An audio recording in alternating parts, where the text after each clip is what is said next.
Here's a spooky little tale from central Rotherham, which occurred in a very ordinary house. I have no idea which house these events occurred in. However, I have included a picture of the street. On the opposite side of the road is Clifton House, which is still surrounded by a substantial garden and houses a museum. Clifton House and Park also have their own ghost stories, which I am sure will be explored at a later time. In the 1970s, the local newspaper, the Rotherham Advertiser, reached out to residents asking them to share their ghostly experiences. Mrs. Nettleship responded thusly. In the 1930s, Mrs. Nettleship had lived with her husband, 4-year-old daughter and baby boy on Clifton Lane. Times were difficult as it was during the Depression, so it was necessary for them all to share the same bedroom.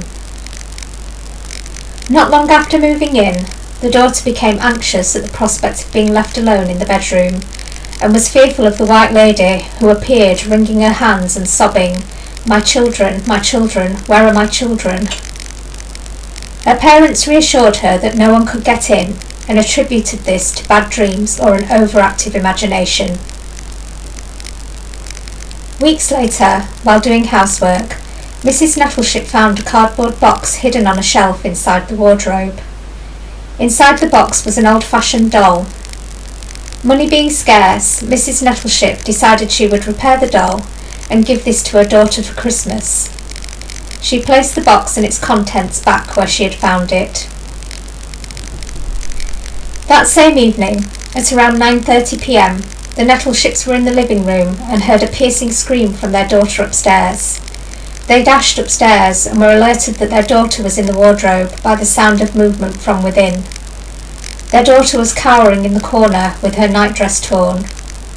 The little girl was rigid with terror and Mum comforted her.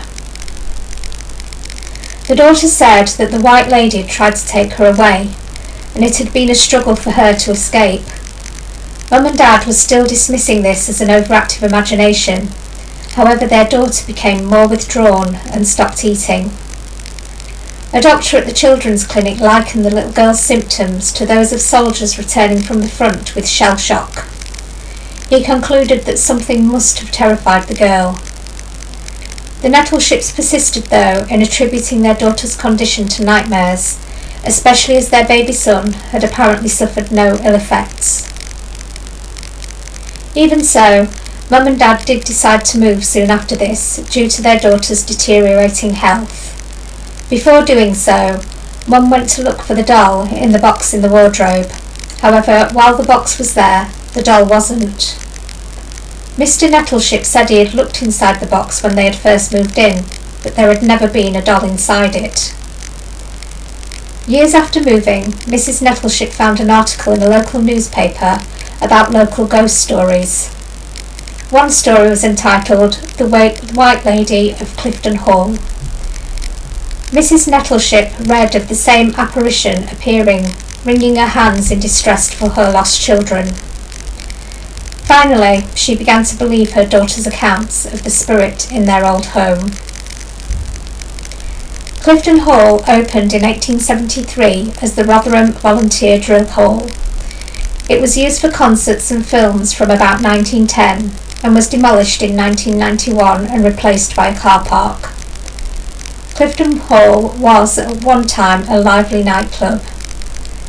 I did find reference on social media from a member of staff who had worked there, stating that the balcony of Clifton Hall was reputedly haunted.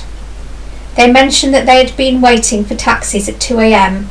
when the piano started playing by itself, and they had wondered if there might have been mice running over the keys.